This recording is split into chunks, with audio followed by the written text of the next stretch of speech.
શું તમે પ્રથમ પ્રયાસે જ જીપીએસસી 1-2 ની એક્ઝામ પાસ કરવા માંગો છો અને ડેપ્યુટી કલેક્ટર, ડીવાયએસપી અને આસિસ્ટન્ટ કમિશનર જેવા હોદ્દાઓ પર બિરાજમાન થવા માંગો છો તો આ રીલ તમારા માટે છે। આના માટે તમારે ફાઉન્ડેશન સ્ટોન મજબૂત કરવો પડશે। ફાઉન્ડેશન જેટલું મજબૂત હશે એટલો જ તમારું માઇન્ડસેટ એક્ઝામ ઓરિએન્ટેડ બની રહેશે। તો આના માટે પ્રિલિમ, મેન્સ અને ઇન્ટરવ્યુની કમ્બાઇન તૈયારી જોડે જ હોય દોસ્તો। અલગ અલગ તૈયારી ક્યારે ના હોય, નહીં તો 4 વર્ષે પણ પ્રિલિમ પાસ નથી થતી લોકોને।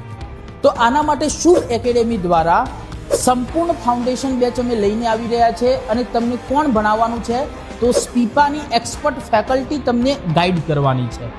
આની અંદર ખાલી ભણાવવાનું નથી પરંતુ પર્સનલ મેન્ટરશિપ અને ગ્રુપ મેન્ટરશિપ દ્વારા તમારું મોનિટરિંગ પણ કરવાનું છે। આના અંતર્ગત તમારી સ્ટ્રેન્થ અને વીકનેસીસને પણ આઈડેન્ટિફાઈ કરવાની છે અને શરૂઆતથી જ આન્સર રાઇટિંગની પ્રેક્ટિસ પણ તમને કરાવવાની છે। તો 1-6 થી આપણી બેચ ચાલુ થઈ રહી છે। 60 જણાને જ લેવાના છે કારણ કે અમારે ફોકસ મેન્ટરશિપ સાથે કરવાનું છે એમનું। તો જોડાવાનું ચૂકતા નહીં। વહેલા તે પહેલાના ધોરણે તમે રજીસ્ટ્રેશન કરાવી શકો છો। નીચેના નંબર ઉપર વધારે ડિટેલ માટે સંપર્ક કરી શકો છો। ધન્યવાદ।